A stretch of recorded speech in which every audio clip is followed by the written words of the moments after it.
This is the Level Up Engineering Podcast, where we talk with some of the most successful engineering leaders who reveal actionable management insights that help you take your developer team to the next level. This episode is brought to you by Coding Sans, a software development agency building web applications from design to delivery with React, Node.js, and Angular. Check them out at codingsans.com. Welcome to the Level Up Engineering Podcast. This is Carolina Toth speaking, and I am entirely glad to be able to introduce Jean Su today, who is right now VP of Engineering at Range. But before that, she was an engineering manager at Medium, and before that, she also worked at Google as an engineer. So she has quite a bit of experience to share with us today. I also had the distinct pleasure of talking to Jean at a conference called Stretch a few months ago. It was also online because we are in a pandemic. So welcome. Thank you for coming on the podcast. And please let me ask you to start by introducing yourself. Sure. Thank you so much for having me. I think you covered the basics. I'm currently VP of Engineering at Range. And right before I joined Range, I spent a few years after Medium coaching engineering leaders. So I kind of took a break from the typical, eng manager jobs and did coach training, built up a coaching business, and then partnered with someone to build up a leadership development business for engineers. So he ran workshops and trainings around building alignment, what are the foundations of effective tech leadership. And then last year during the pandemic, I realized I really missed working on teams and ended up at Range working with some of my former colleagues from Medium. So I'm just thrilled to be there now. Thank you. Could you also tell us a bit about your passions and what you're interested in your free time, perhaps?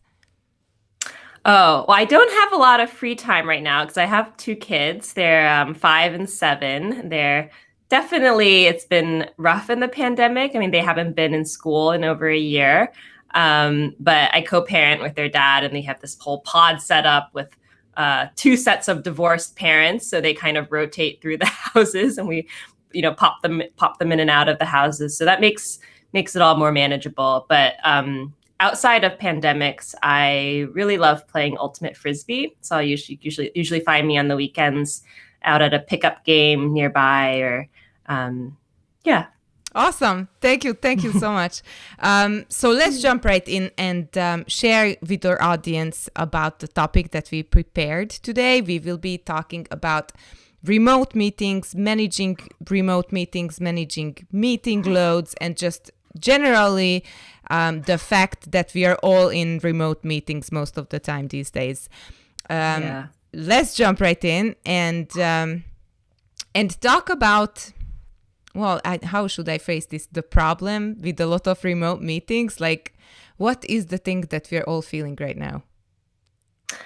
It's you probably heard this phrase, Zoom fatigue. Like, people are exhausted of just like being, you don't even get like, when you're in an office, you have back-to-back meetings, you get to walk, you get to like greet people in the hallway, you get that beginning of meeting and end of meeting chit chat, you get a change of scenery, right? Even if you're in meetings back to back in an office, it just, I don't know, somehow it just feels less exhausting than just being in your chair. And I think people kind of pack them in, right? Because you don't have travel time, you don't have, not just in an office travel time, but if you have external meetings, you kind of get that like little bit of travel time.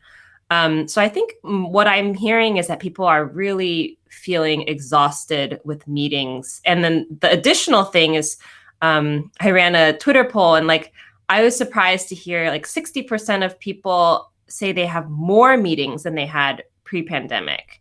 And asking a few people, it makes sense because, you don't get that casual, like, oh, I have a question, I'll just pop by your desk and ask it. You have to say, hey, can I schedule, half an hour with you to sync up on this thing? And so all those casual things, I think, naturally are becoming meetings because there's no people are not finding easy like asynchronous ways to get what they need from each other. And so all those like lunchtime conversations, I'll find this person at lunch, or I'll find this person at their desk, all those things are becoming meetings. So I think not only are remote meetings just more tiring, I mean, we're just like staring at each other, and you're also staring at yourself, right? Sometimes you can see yourself on the Zoom calls too, which is very unnatural. But yeah, I think those are some of the things that come to mind. I think it's just very tiring, and people also are not having good work-life boundaries of like, okay, now I get the commute home. I mean, I personally love not having a commute, but I can definitely I think when my kids come home, it's like that's kind of the boundary switch. So I don't just end up working till like 8 or 9 at night. But I think that can be problematic too. People are just in meetings all day and then working really late. Yeah, as a single person living alone, I can definitely testify that. Yeah, what time is it there, Carolina? Yeah, right now it's only 6:14 p.m. Okay. But you are on my bed, as we are in my bedroom right now. So anyway, if we can, I don't know if we can make a differentiation between offline and online meetings just now, even though we've been in the pandemic for a year.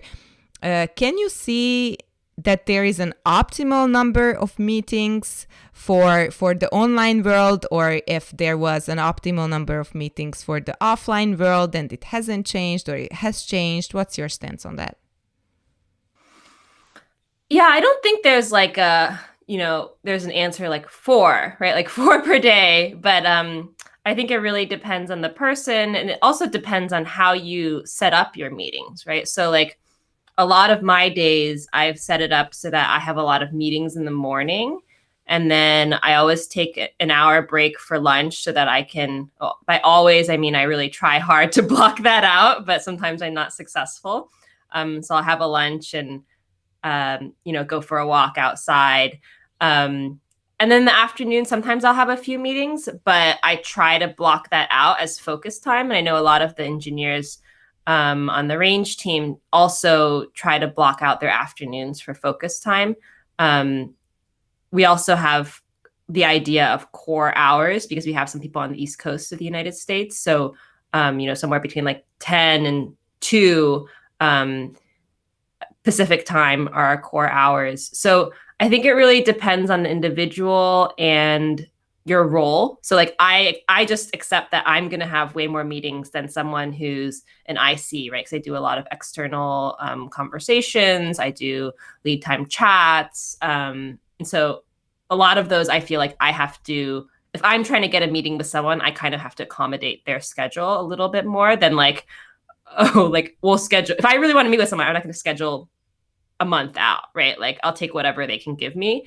So I think it really depends on the role and the team. But I think there are I'd say like one of the biggest shifts we've seen at Range is getting people to feel agency over their schedule, so that meetings aren't something that like happens to you, like they get put on your calendar and then you just have to show up, that you actually have control over like, hey, is it all right if we move this to another time? Or like I had someone say, hey, can we move our one-on-one like a half hour later because there's like a dance class midday that I want to start going to. I'm like, good, like great. I'm so happy you're taking care of yourself and going to a dance class in the middle of the day if that's what works for you. How awesome. Just really how awesome that dance class really intrigued me too. With that said, a lot of our listeners are not ICs. They are tech leads or engineering managers. How do you handle a large amount of meetings? What's your kind of secret? Yeah. I don't know if I have the solution, because I've kind of been, I mean, especially in the last few weeks, as we had a few like some outreach and some lead time chat intros, I feel like I personally haven't been great at managing my meeting load. And I think one of the realizations that came up for me is that all meetings are not the same, right? Like an internal meeting or a one-on-one with someone that I see every week, that is far less draining for me as an introvert than, say, getting introduced to someone new and meeting them for the first time. And so, like, having those meetings it's like meeting someone new who's like another VP of engineering, having those at like 4:30 p.m.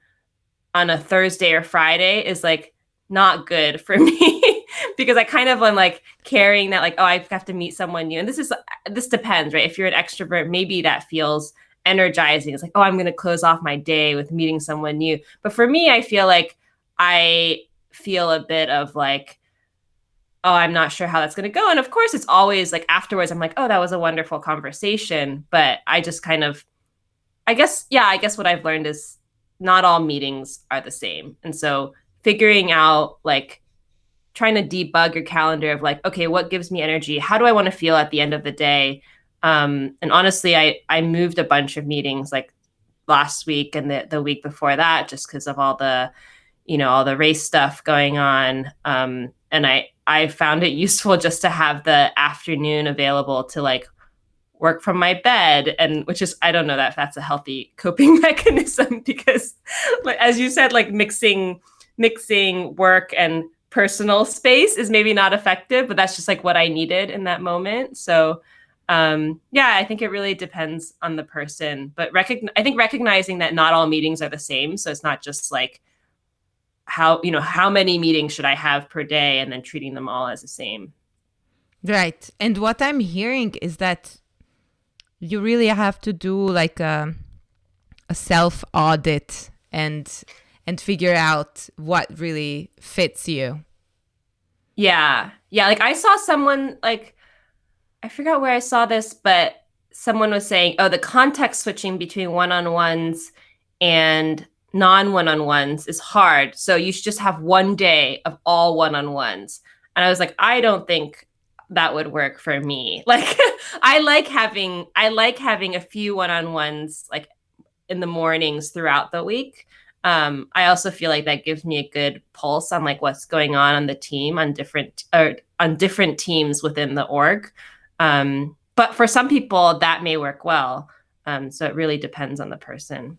And there's a bunch of resources, like Laura Hogan has a great defragging your calendar worksheet where you can kind of like systematically map out what are your recurring meetings, what are one-on-ones, what are team meetings, and then kind of like shuffle things around for something that works for you. Right. Now I'm starting to think we should really fragment our conversation depending on the kind of the meeting that we're talking about, and maybe we can do that. That will be entirely up to us. But I wanted to ask you, in your opinion, definitely an online meeting, what makes it successful? How can we set ourselves up for success? Now that we've been here for a year, what are some things that you can share with us? Well, I think one of the major things is what doesn't need to be in that meeting, right? Like you want the meetings, the synchronous meeting time to be well used, right? And so what are the things you can take out of the meeting so people aren't sitting there in the meeting being like, this could have been an email, this could have been a Slack message, right? And so one useful guideline is like status updates, announcements. These are all things that can be pulled out of meetings and be you can communicate them through asynchronous updates. So I know a lot of companies will use Loom, like they'll have their founders do like short video messages, and then you can watch them whenever and leave comments. I think a lot of that stuff doesn't need to be in synchronous meeting time, and the synchronous meeting time can then be used for things that are a bit more sensitive, maybe a little bit controversial, things where you need collaboration, or you want to see people's reactions when you tell them something. So I think we kind of lean on meetings a bit too much, and a lot of that can be kind of move to asynchronous meetings, and then the asynchronous updates, and then the synchronous time can be used to like be like, hey, did you read that? Do you have any reactions to it? To talk about the stuff you sent asynchronously. Mm-hmm. So perhaps using async communications as the kind of foundation for organizing meetings. Is that right? Yeah, I think just really being intentional about the synchronous time, because it is super valuable, and especially across time zones. Like it's hard to get, and it's draining for people to be on meetings. I mean, especially when there's a lot going on at home. I mean, some people have kids at home. Like, it's way easier for me to if someone's like sends me an email with some questions to respond to, it's way easier for me to find a few minutes here and there to respond to it asynchronously than to find, even 15 or 30 minutes where I know I'm not going to be interrupted to get on a video call. Yeah. All right. Sounds fair enough. I also agree that it's like the most valuable thing is to spend our time together. I do think. Yeah. Sorry. I think one of the things that people then they try to, when they spend time together, they try to do all the tactical business things. Like, but one thing that we found at Range is like that time together is really well spent on team building. So we spend a lot of time doing like answering icebreaker questions, and like one yesterday or a few days ago was like, what's your least favorite household chore? And it was just really interesting to hear like someone's like, I love unloading the dishwasher. And someone's like, I hate unloading the dishwasher. And I was like, wow, if we all lived together, like we could all fit in the pieces of like what people like to do. And it's just fun to hear those things. And then we also spend time, optionally, we have like social time where we play a lot of like silly drawing games online. And it is a little bit counterintuitive because it feels like a lot of the best practice out there is like less meetings, spend less time in meetings. And so some of the social and team building stuff can feel like, well, that's more meetings, right? But we found that is actually super important because you don't get the in-office social chit chat and, lunchtime, coffee walks, those sorts of things. Yeah, as you were saying that people tend to schedule more meetings, I instantaneously thought, of course, because we don't meet each other as much. And perhaps it's not only for getting things done, it's also for feeling like we're still connected to each other in a sense. Yeah. Yeah. And if I am hearing that correctly, then you say that we should really make a distinction between getting things done meetings and fun time gatherings within the company? One thing we do is we run all our meetings through the Range meeting tool. And so you'll have a beginning section that's like the opening round. And so we have a spinner, and it spins and selects people to go at random, and they'll answer a question. It may just be like, how are you doing? A lot of times we'll do a green, yellow, red check-in. So it's just like, how are you feeling today? And then at the end of the meeting, we also have a closing round. And that's sometimes where we'll bring in the icebreakers that are just silly. Like, if you could choose any snack, what would you choose to have in your office or something like that? And so having those kind of to open and close the meetings, especially the opening one, research shows that if people speak at the beginning of meetings, or they're kind of like prompted to say something and they don't have to fight for it, then they're more willing to contribute to the rest of the meeting and bring something up. And that's also how we build our agenda for meetings. We go around the room, or we use a spinner. We go around the virtual room, and each person has a chance to add something to the agenda. So it creates a slightly different dynamic where it's like you have to pass to not bring anything up, rather than you have to fight to get what you want to talked about. Wow.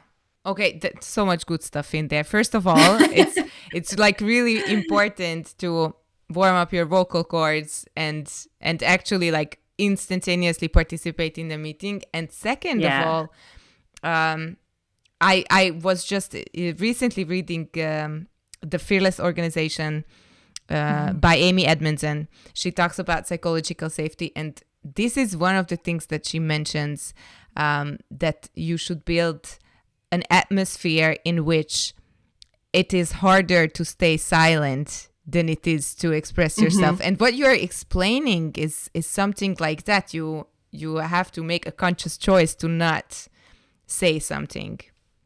Yes. Yeah. Right. And even, I mean, even the check-in is, or the opening round is just like, you know, how are you doing? How are you showing up today? And so some people would just be like, yeah, I'm feeling all right. It's a little bit slow this morning. And that's it. But they just, you know, they say something. And one thing I realized in talking to some people about Range, and so Range builds, the tool is asynchronous check-ins that replace your daily stand-up. And one of the things someone brought up was like, well, if we don't do the daily stand-up, like the quiet people on the team, what are they going to say? Right? Like it's a very good default thing to be like, oh, yesterday I did this, today I did this.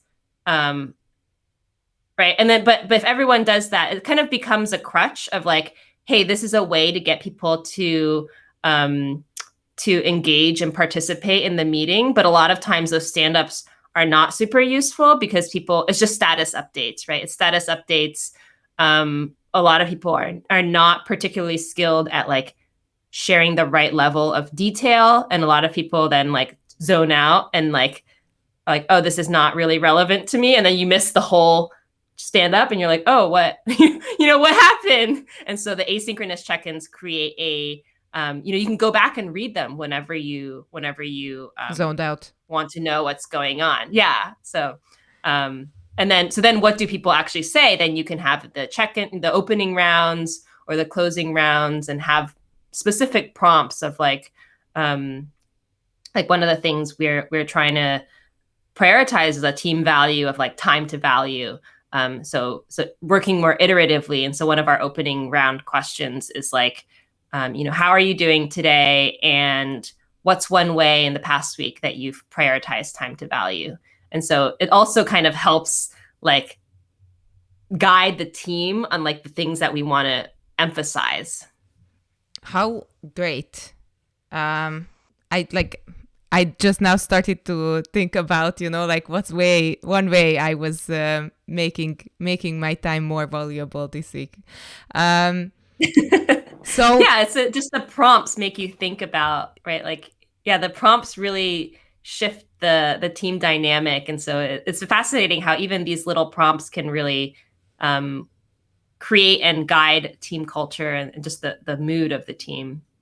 So you are definitely making an impact, even if you are maybe letting go of the general check-in rounds that is maybe not as exciting for everyone.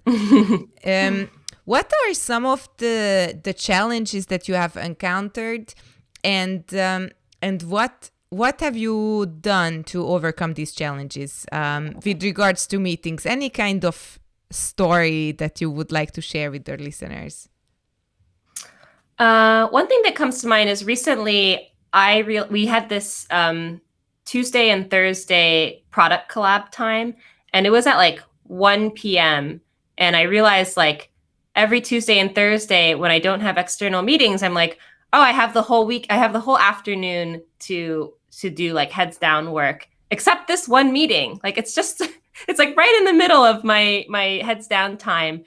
And I decided to bring it up in one of the meetings as one of the agenda items. And I said, you know, I realize this is kind of in the middle of my focus time. I don't know if that's just me or if it's, you know, if it's a really good time for everyone else, then like, I'll suck it up. Like, I'll just go to the meeting and then go back to work. But I don't have any context. I joined in the middle of the pandemic. I don't have any context as to why this meeting was at this time. And it turned out, I think the reason it was at that time was because earlier in the pandemic, someone had childcare responsibilities in the morning. And so they put it during that time, and that wasn't relevant anymore.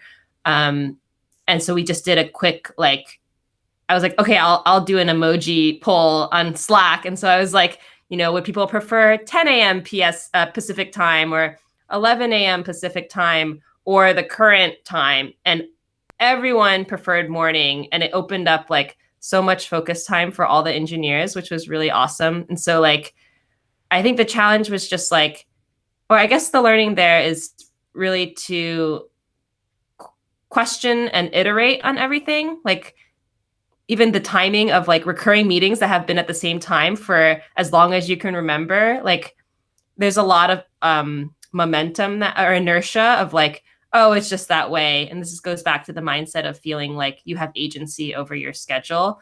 Yeah. And then when I was thinking about challenges, I think there aren't that many like meeting challenges that I feel like I have because we're constantly iterating on the meetings. So with the range meeting tool, we put like, we might have opening round, review metrics, review top projects, and then we have the agenda building and discussion, and then a closing round.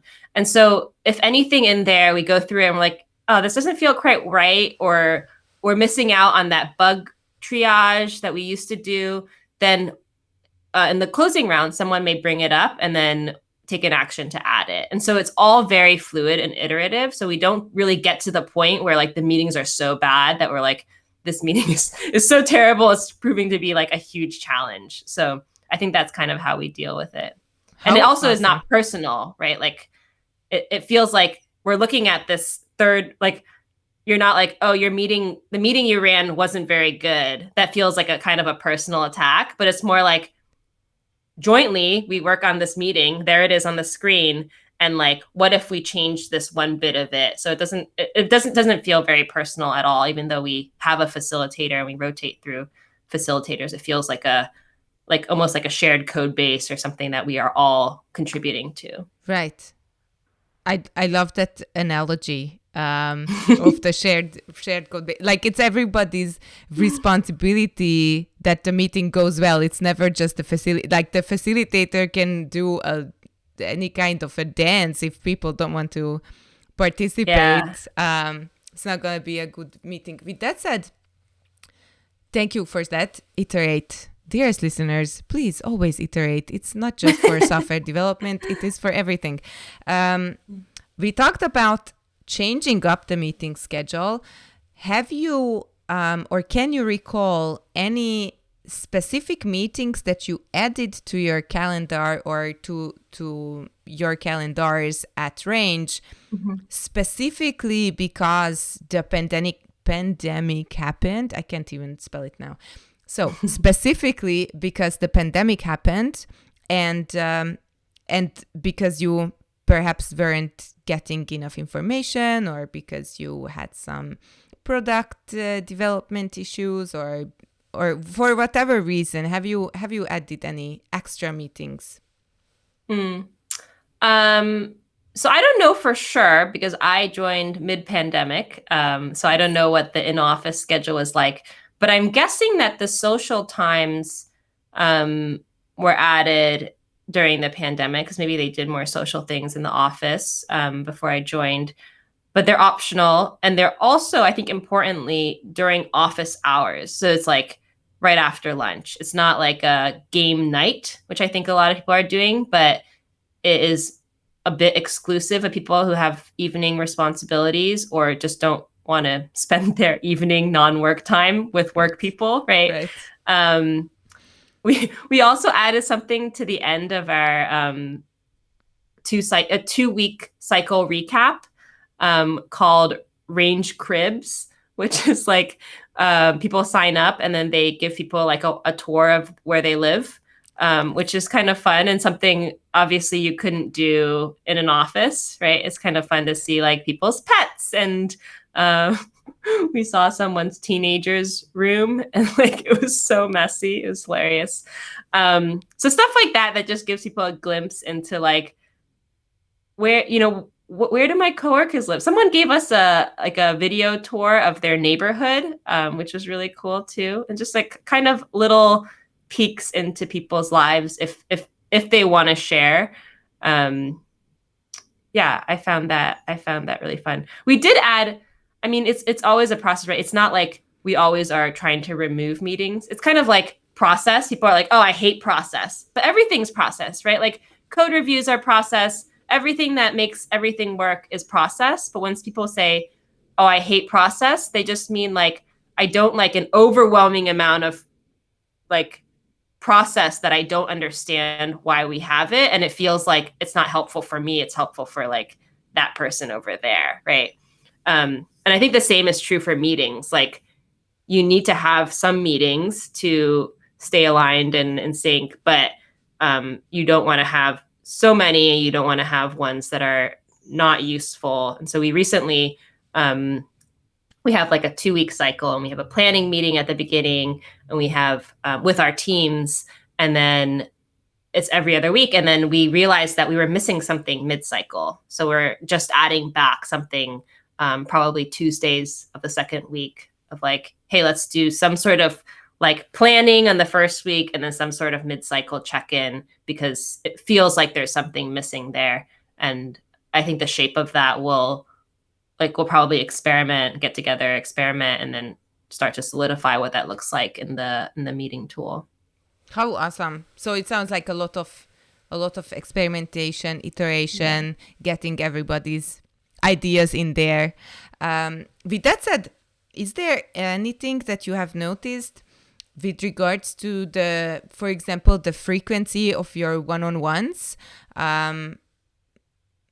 Because I am guessing like if you were doing only monthly one-on-ones with people before the pandemic, maybe you have thought about getting more one-on-ones or making sure that you get the information that you would otherwise get next to the coffee machine or at lunch or anything. So what's your stance on that? It seems pretty similar. I have either every other week one-on-ones that are probably a bit longer, like 45 minutes to an hour, or weekly one-on-ones with people. And we usually start off weekly, and then at some point I'll check in and say, does this frequency work for you? Do you want to keep doing weekly, or do you want to do bi-weekly?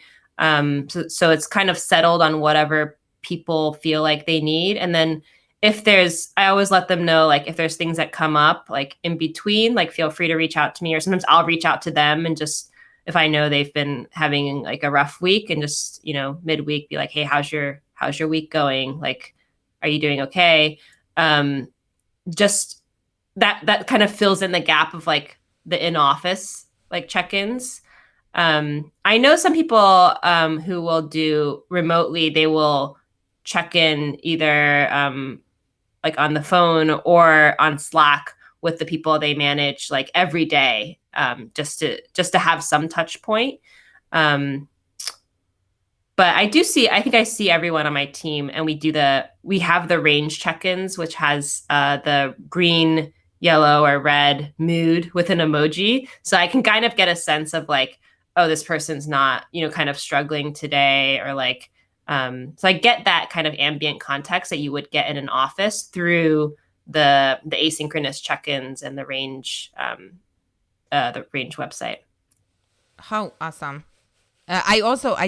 This just came to my mind. I saw the icebreaker questions that you shared, and they are amazing. So, dearest listeners, check out the range resources, because there is some really good stuff in there. But let's go back to my questions, because I really want to ask you. We kind of touched on this, but to give our listeners and me some hard tips about how to decide when we should call a meeting, or when we should make like an asynchronous page where people can comment, or a blog post, or a post, or a Slack channel. How do you decide?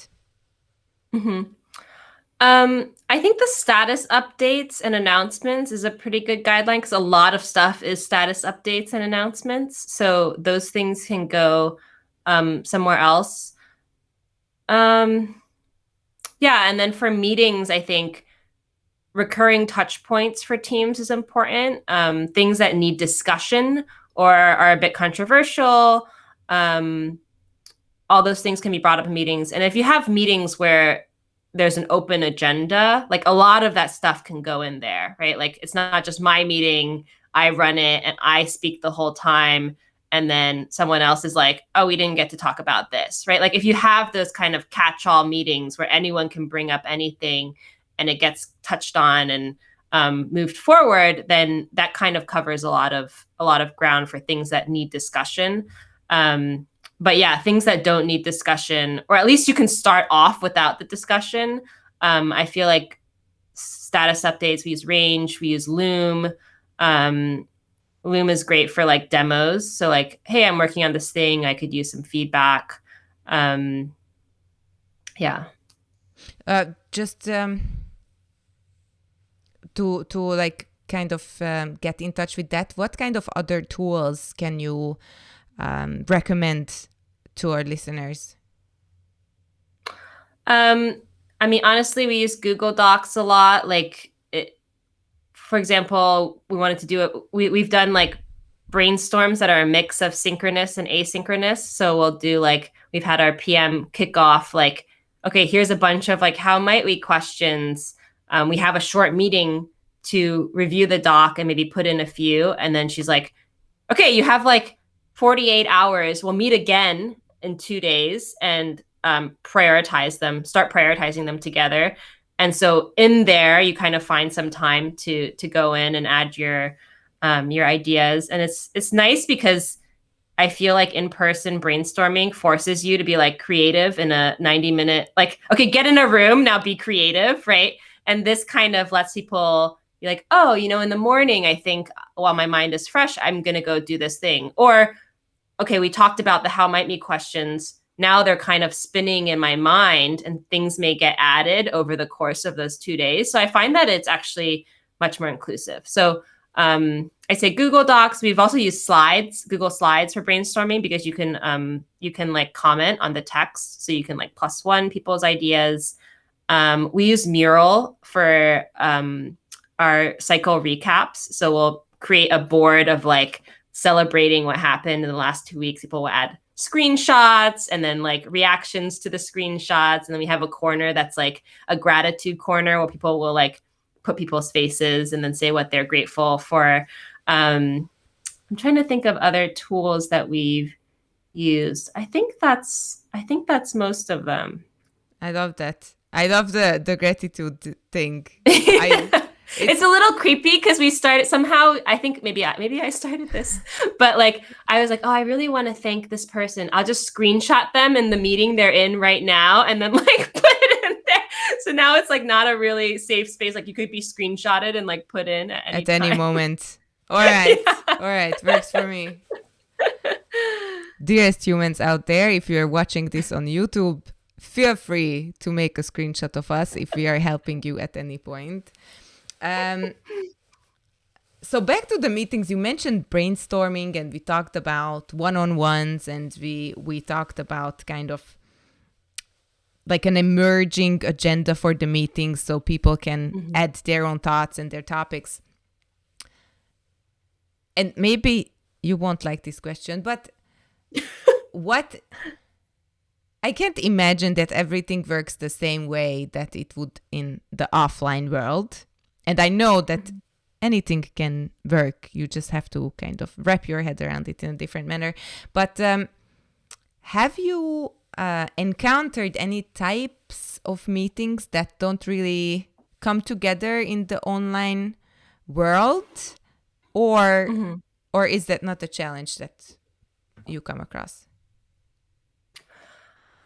I think there are some. Like I've talked to people at some companies that are fully distributed, have been fully distributed for a long time. And they seem to really rely on those occasional, quarterly or every 6 months, they meet up in person to talk, do day-long strategy offsites, fun offsites. I mean, no one wants to do a full day fun offsite on Zoom, right? Like, that's not going to work.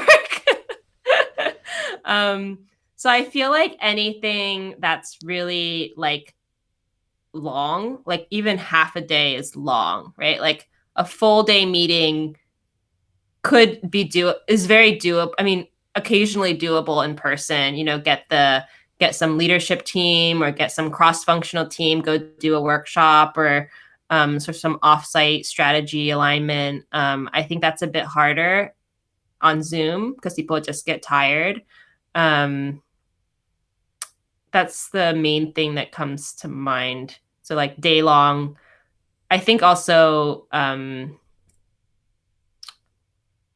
think one of the things I've noticed, is that people doing remote now are kind of like they're kind of taking what worked in an in-person world and then they've created some default in remote and then just have been riding that out. And then it feels like there's this like, well, we'll be back in office. So like, it's just good enough, right?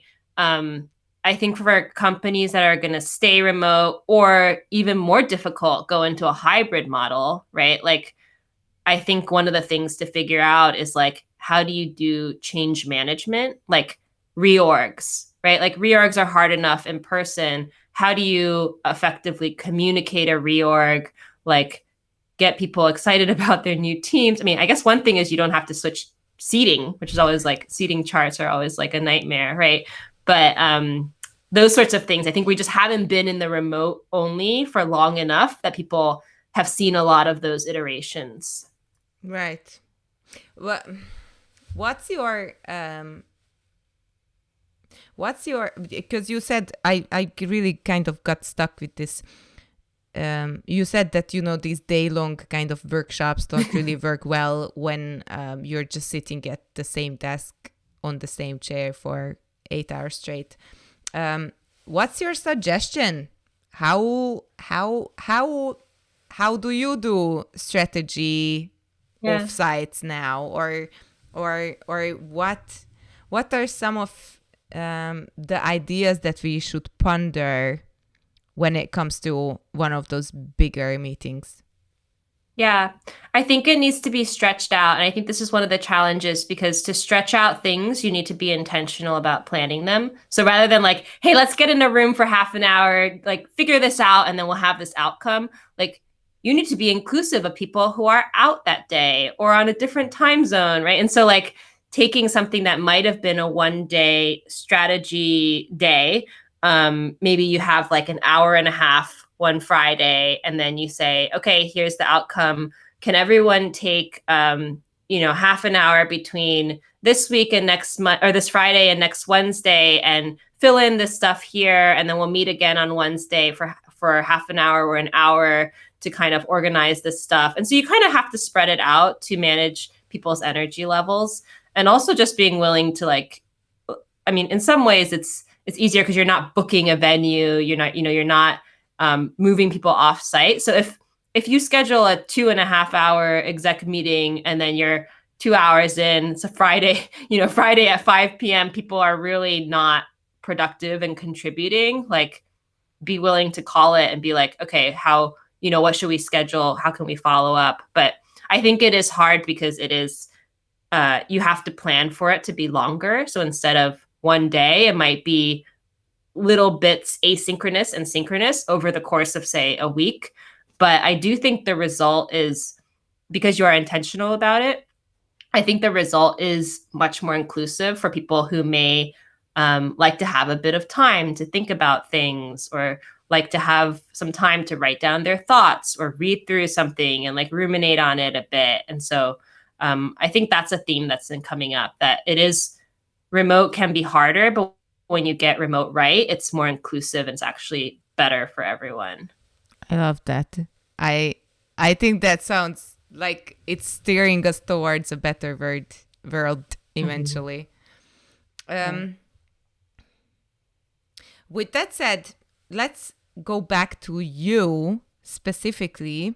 I want to ask you, because you sound like you're very intentional about the time that you have, about making sure that kind of work has its place and then family or fun has its place. How do you decide when you have perhaps too many meetings and you need to skip a meeting? Do you ever do that, or do you always reschedule? What are some of your go-to tips for making sure that the time is well spent on your end? Yeah, I think it comes back to feeling agency over your schedule. Like someone scheduled a meeting, I think on Tuesday, that was 5 to 6, because it was a lot of the company leadership, and that was the only time that was available. And I was just like, my kids are going to be home at 5. I need to make them dinner. Like I can't make this. But it was like a brainstorm thing. I was like, could you put together a doc and then I'll add my thoughts to it? And it actually got moved because apparently everyone was feeling tired and didn't want to have a 5 to 6 meeting anyways. So I think feeling like knowing that you can do that, and not feeling like, oh, people are going to think I'm not all in this company, right? Because really by doing that, you're modeling to other people on your team that they can have agency over their calendar. Like you don't want a team of people who are like, oh, I don't have any focus time. Like, well, do something about it, right? Like do something either as a team or do something as individuals to move your one-on-ones around. Yeah, I think that's one example of like a time when I feel like I was like, I can't, like, I just can't make this meeting. And I think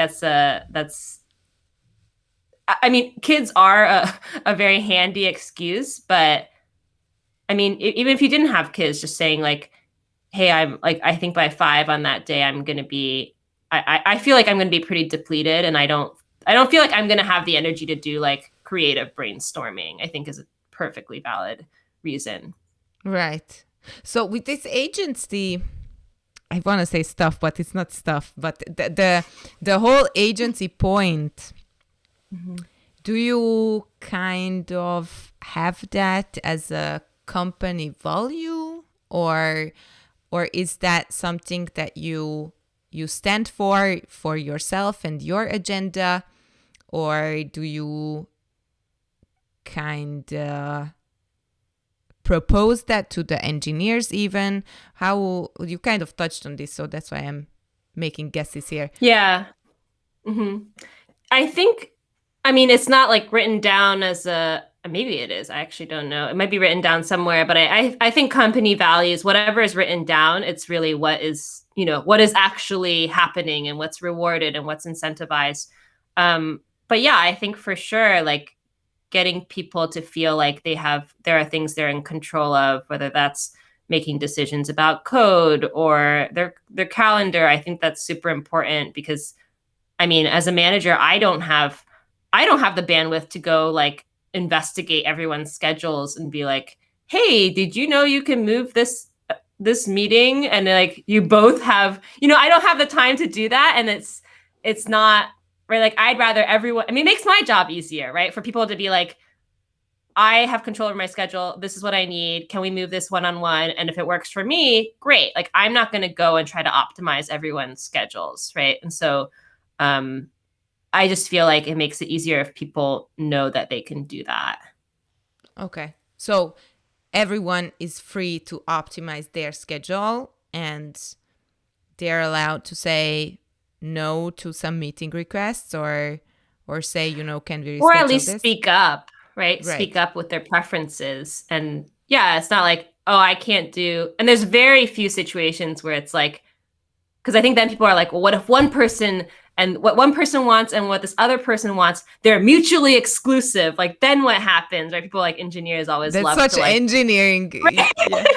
yeah, like then what? Like, who's gonna win? Like, is it the person with like more power? And like, yeah, people are going to be accommodating, but at the very least, like, say your preferences, right? I think a lot of people don't even do that when it's when it's related to like meetings on your calendar. Right. Like we were going to move, we were trying to reschedule some things, and we were going to move one of our meetings a half hour earlier. And someone on the team sent us an email and was like it's already like the time it's at is already like a bit of a challenge because I have my morning routine where I work out and have breakfast, and then I come to this meeting, and sometimes I'm still kind of like eating breakfast. And so this would be really challenging for me. And we're like, great. Like, I'm glad you said something, because like, yeah, like that, if that's, I mean, especially in a pandemic, right? If you have that like work, if you're working out every day and having breakfast, like that's probably pretty important to you, and to speak up and say like, that's really important to me. So if, and he wasn't like, I can't do this at all, but like, it was more like, I just want you to know it would be really challenging, and maybe sometimes I would be late. So, right. So be solution oriented as opposed to problem oriented. Right. Amazing. I think we touched on a lot of things. We talked about remote meetings as opposed to offline gatherings and meetings, and we kind of talked through the challenges that you have faced and what we have all faced pretty much. And you mentioned some of the tools that you use and some of the ways that it seems like you really make your meetings fun. And my takeaway is kind of and you can always correct me if this is wrong or you didn't intend that, but my takeaway is kind of that how people adhere to meetings or how they manage their time is really like a precursor to the larger kind of how do you manage your work kind of situation, which I think is really interesting. So we basically touched on a lot of things. Is there anything else that you'd like our listeners to know?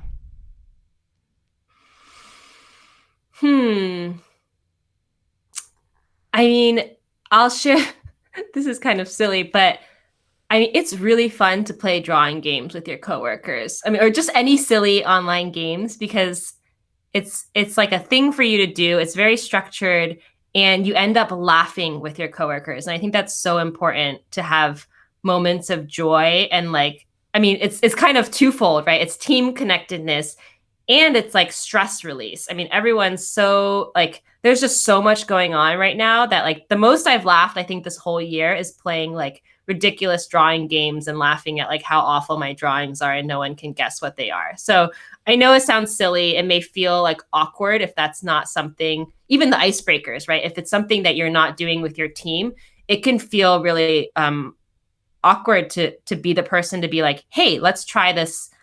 Let's try answering these like weird questions, right? You don't want to be like the weirdo, and like people are like, well, that was weird. But like, I guarantee like doing it, and then you kind of get over that awkward hump, and then it's just fun. Like I think it's such a good practice. And we've heard people say like, that's something that, at first was a bit like awkward, but they stuck with it, and now it's just such a core part of their remote work.